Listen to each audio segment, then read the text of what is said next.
ដែលខ្ញុំហៀបធៀបជាមួយនឹងសាលាដទៃផ្សេងដែលខ្ញុំធ្លាប់ដាក់កូនគាត់នៅសាលាផ្សេងណាអត់មានកម្មវិធីហ្នឹងទេគឺគាត់ចប់ម៉ោងគឺចប់ម៉ោងគឺដល់ផ្ទះគឺត្រូវទៅផ្ទះហើយត្រូវមានដាក់គាត់ដាក់លំហាត់ homework គាត់នៅធ្វើនៅផ្ទះតែប៉ុណ្្នឹងឯងតែប៉ុន្តែនៅសាលានេះខ្ញុំល្អខ្ញុំ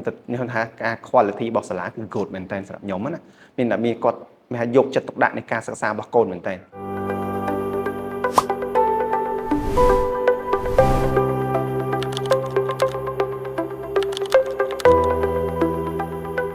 ឈ្មោះលាវសុផលជាអាណាព្យាបាលរបស់កូនដែលរៀននៅសាលា Campus មាន2នាក់មួយលាវសវណ្ណបញ្ញរិទ្ធមួយទៀតដែលកូនមួយទៀតកូនបើរៀនសាលារតិសាស្ត្រ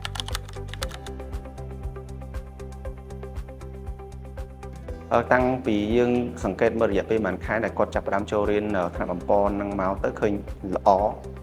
ច្រើន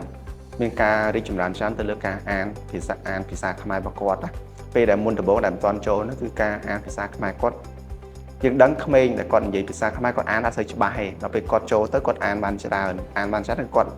អានភាសាខ្មែរទៅគាត់អានរៀងបានលឿនហើយគាត់យល់មានថាអានលឿនហើយប្រកបច្បាស់ពាក្យមួយច្បាស់តែការមុនអត់ទាន់បានចូលរៀងរដាក់រដុំហើយត្រូវប្រកបអញ្ចឹងណាដល់ពេលគាត់ចូលថ្នាក់បំពន់ហ្នឹងទៅឃើញគាត់រីកចម្រើនបានច្រើនតែខ្ញុំថាមិនអាចដឹកស្មានថាអាចមានដល់គាត់អាចធ្វើបានណាលោកគ្រូ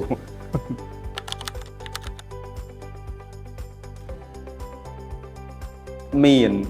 មុនចូលបំពន់ហ្នឹងខ្ញុំតែងជារឿយខ្ញុំជាតាព្យាខ្ញុំតែងតែខ្វល់ខ្វាយនឹងការសិក្សាកូនណាអញ្ចឹងខ្ញុំជាទូទៅខ្ញុំសួរទៅ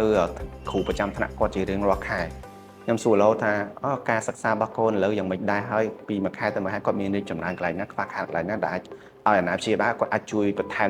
នៅពេលនៅផ្ទះអញ្ចឹងណាហ្នឹងគាត់ក៏អ្នកគ្រូក៏បានប្រាប់ថាគាត់ខ្សោយកន្លែងណាខ្លាំងកន្លែងណាក៏យើងក៏បានប្រាប់ទៅអ្នកគ្រូដែរថាគាត់លើកកូនគាត់ខ្សោយកន្លែងនេះសម្រាប់ខ្ញុំមានពេលដើម្បីជួយគាត់បានតែប៉ុណ្្នេះទេអញ្ចឹងសល់ប្រហែលទៀតដល់អ្នកគ្រូជួយបន្ថែមគាត់ពីលើនឹងបន្ថែមទៀតអញ្ចឹងណាដល់ពេលហ្នឹងទៅខ្ញុំហើយក៏ខ្ញុំបានមានការសំណូមពរមួយចំនួនទៅខាងសាលាដើម្បីថាឲ្យគាត់រីកចម្រើនបន្ថែមទៅលើខាងផ្នែកការអានហើយជាមួយការសរសេរគាត់ក៏រៀងយឺតអញ្ចឹងលោកគ្រូអញ្ចឹងដល់ពេលយើងស្នើសុំទៅអ្នកគ្រូនៅក្នុងសាលាទៅអ្នកគ្រូក៏គាត់មានការក៏ចាប់ផ្ដើមមានកម្មវិធីឲ្យបំពន់នឹងឡើងទៅដែលខ្ញុំហៀបធៀបជាមួយនឹងសាលាដទៃផ្សេងដែលខ្ញុំធ្លាប់ដាក់កូនគាត់នៅសាលាផ្សេងណាអត់មានកម្មវិធីហ្នឹងទេគឺគាត់ចប់ម៉ោងគឺចប់ម៉ោងគឺដល់ផ្ទះគឺត្រូវទៅផ្ទះហើយត្រូវមានដាក់គាត់ដាក់លំហាត់ homework គាត់នៅធ្វើនៅផ្ទះតែប៉ុណ្្នឹងឯងតែប៉ុន្តែនៅសាលានេះខ្ញុំថាការ quality របស់សាលាគឺ good មែនតើសម្រាប់ខ្ញុំណាមានតែមានគាត់មានថាយកចិត្តទុកដាក់នៃការសិក្សារបស់កូនមែនតើដែលអាណាព្យាបាលខ្លះគឺគាត់អត់មានពេលវេលានៃការមានថាអត់មានពេលវេលានៃការមើលដិតដល់លើការសិក្សាកូនទេអញ្ចឹងគឺមានតែពឹងលើសាលាក៏តែការសិក្សារបស់កូនមិនអាចពឹងលើតែសាលាមកខាងបានទៅតែអាណាព្យាបាលចូលរួមមួយគ្នា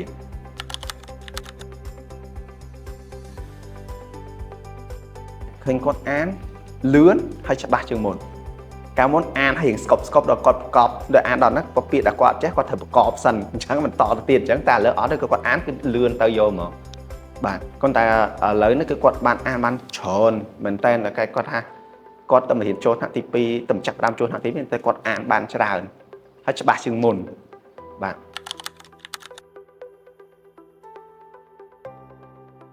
បរិយាកាសរបស់សាលារៀនខ្ញុំអត់និយាយថាវា the best ទេនិយាយថាយើងអាចទទួលយកបានអញ្ចឹងណាបងអាចទទួលយកបានទៅត្រង់ថាគាត់មានទីធ្លាសាលារៀនដែលធំហើយអគារដែលស្អាត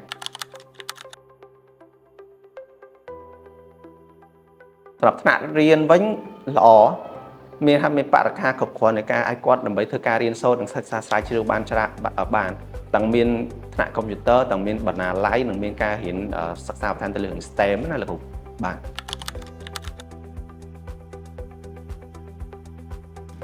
សម្រាប់លោកគ្រូអ្នកគ្រូប្រចាំថ្នាក់របស់អូនគឺយកចិត្តទុកដាក់ในការសិក្សាកូនព្រោះដោយសារខ្ញុំនេះសម្រាប់ខ្ញុំណាព្រោះដោយសារខ្ញុំតាមដានការសិក្សាកូនអញ្ចឹងក្នុងឋានៈព្យាបាលផ្សេងគេតាមដានខ្ញុំអត់ដឹងតែសម្រាប់ខ្ញុំគឺសម្រាប់ទៅលើការគិតរបស់ខ្ញុំគឺឃើញថាអ្នកគ្រូមានការយកចិត្តទុកដាក់ទៅលើការសិក្សាកូនព្រោះដោយសារពេលខ្ញុំសួរអ្នកគ្រូរហូតទៅអ្នកគ្រូឆ្លើយប្រាប់ថាកូនខ្វះខាតកន្លែងណាដែលគាត់ល្អហើយគួរតែពង្រឹងខ្វះខាតកន្លែងគាត់គួរតែពង្រឹងបន្ថែមអញ្ចឹងក៏អ្នកគ្រូគាត់ប្រាប់ខ្ញុំរហូតដល់ប្រាប់អញ្ចឹងខ្ញុំដឹងថាអ្នកគ្រូមានការយកចិត្តទុកដាក់ទៅលើការសិក្សាកូននេះតែបើសិនជាអត់យកចិត្តទុកដាក់អ្នកគ្រូអត់ដឹងទេរឿងការសិក្សាកូនរបៀបម៉េចអញ្ចឹងត្រូវលោកគ្រូបាទ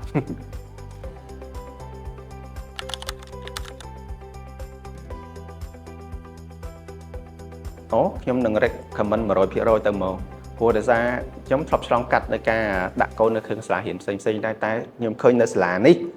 អឺគុណភាពគឺល្អប្រៀបធៀបទៅនឹងសាលាផ្សេងតែបើសិនពាក់ព័ន្ធជាមួយនឹងតម្លៃគឺនេះគឺសមរម្យដែលយើងអាចទទួលយកបានដែរមិនថាថ្លៃប្រហែលទេដែលយើងអាច acceptable ហ่า afford បានណាលោកគ្រូតែទៅលើ quality របស់សាលាវិញហើយជាមួយគរុកោសលរបស់អ្នកគ្រូគឺល្អបាទ